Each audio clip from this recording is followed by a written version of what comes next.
Rush Limbaugh predicts that the current lockdowns, the stay-at-home, in fact, imprisonment orders of various state governors are starting to cause a great deal of civil unrest and could break into civil war. I have to tell you, I've been saying this for a long time. Rush is right. I don't know that there's going to be a full-fledged civil war, but there's going to be a lot of violence, and I don't want to see that. And that's why when we brought our lawsuit for Ben Stein in Sacramento, California, against Governor Gavin Newsom, we sought to have these orders relaxed. And in fact, Governor Newsom did, to some extent, relax his order, but it's not enough, and neither is it enough in various states around the United States. So I urge these governors to sober up, to do the right thing, to not keep people locked in their homes, and to allow this country to get back to its business, because we've been brought not just to our knees health-wise, but also financially, in terms of lost jobs, in terms of lost businesses, and a lot of other types of damage. And that's why we brought our class action lawsuit in Dallas, Texas, for $20 trillion to have the Chinese pay. And it's why we brought our criminal case in The Hague, Holland. And this is very important that you support it with tax-deductible contributions.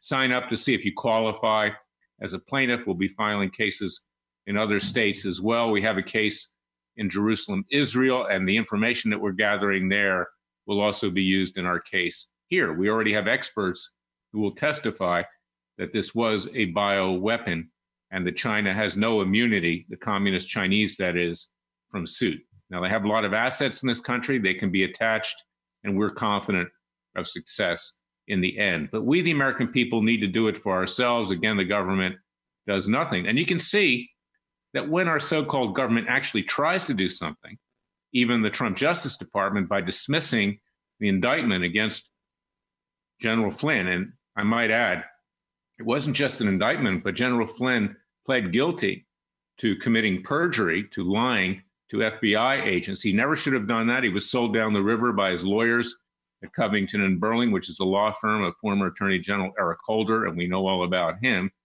He made a mistake.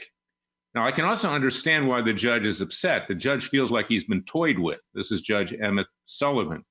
He is a Clinton appointee, but he's probably the fairest of the Clinton appointees on that bench. I don't like the fact that he called General Flynn a traitor. That was not right. But what's making the thing worse, as I said yesterday, are the attacks on Fox News against this judge. I know this judge very well. He's going to react, and he already has reacted. He appointed a retired judge to take the position that Flynn should not have his plea agreement withdrawn, and he's accepting amicus briefs from all over creation. So if Sean Hannity and Fox think they're doing General Flynn a favor, they have another thing coming to them. This is not the way to proceed with this particular case. Now, I'm very critical of judges, and I say it as I mean it. But in this particular case, this is not about Larry Klayman. It's not about Freedom Watch. It's not about what I used to do at Judicial Watch, which Judicial Watch really doesn't do much of anymore with regard to policing judges. Freedom Watch does. It's about General Flynn. So his lawyer, Sidney Powell, and her colleagues, so to speak, Sean Hannity and Company, need to cool it right now and not jack this thing up to boost the ratings and advertising dollars. You're just going to get this judge on the defense, and he's going to dig his heels in, and he does have the right to block the withdrawal of the plea agreement. He asked Flynn on several occasions if he was guilty, and Flynn said yes. He never should have said yes if he didn't feel that way. So you can understand how Judge Sullivan feels about that. And I'm not one that ordinarily defends any of the judges on the U.S. District Court for the District of Columbia, the most politicized court in the country, even more politicized than the federal court in San Francisco and the Ninth Circuit also in San Francisco. And let me tell you something about the way this Justice Department does things, or should I say doesn't do things. At the same time that they're moving to dismiss the indictment for General Flynn, they continue with their appeal against Cliven Bundy, his sons, and the peaceful protesters at Bunkerville who successfully stood down the government. It's an outrage, and you should be contacting William Barr and saying, give the Bundys the same courtesy professionally and same scrutiny that you gave with regard to General Flynn. The Bundys are not a member of the Washington establishment, and that's why they don't get the special treatment, and nor do you or me if we were involved. Now, let me tell you something else that's happening, and this is interesting. The chairman of the Senate Intel Committee, Richard Burr, who basically has taken a pass, I lobbied him several years ago to look into the mass surveillance against the American people, just had a warrant served upon him by the FBI. Don't expect anything to really happen in the end, but he dumped millions of dollars of shares of stock as he was getting intelligence briefings before the rest of us on the coronavirus. That's a type of insider trading, but it also violates other statutes. The Congress has exempted itself from insider trading, but there's other potential criminal liability. Now, I do commend the FBI for serving that warrant on him. There are others who did the same thing. Senator Dianne Feinstein from California, and another one whose name escapes me right now. And there are probably more. And this is the privilege of what goes on in Washington, D.C. They think they're the new American nobility. They think they can do whatever they want. Your Freedom Watch will hold them accountable. Do not expect Barr's Justice Department to hold a Republican senator accountable. That won't happen. But at least they serve the subpoena to make it look like they're doing something, because this is an outrage. And last but not least, let's talk about what's going on just generally in this country today. The country is coming apart at the seams. The partisan warfare is getting much more pronounced. The president's reelection is in jeopardy.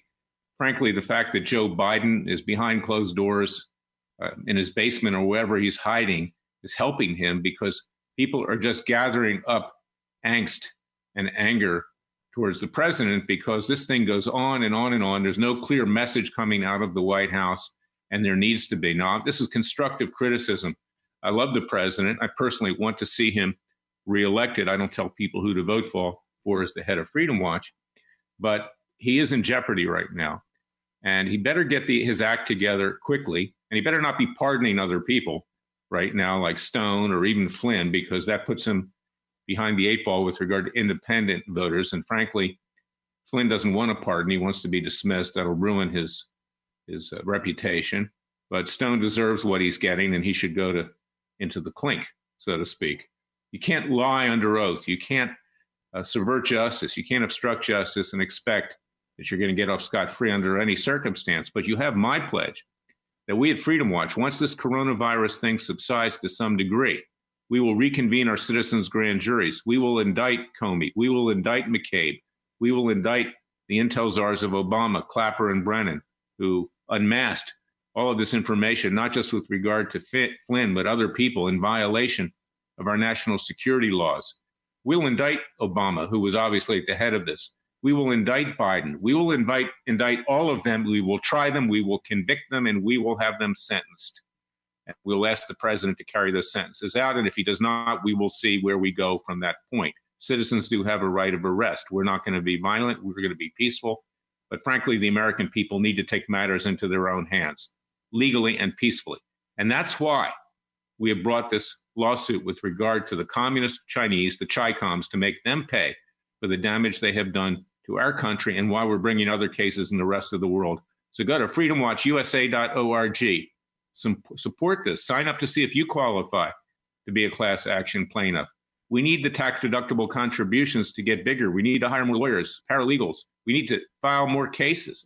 We need to travel when there are hearings so I can be there in person. We need to take security measures because the communist Chinese are dangerous. So thank you for supporting us, and share this podcast. You can find it at iTunes, at Spotify, at Amazon Fire, at Roku, at Facebook.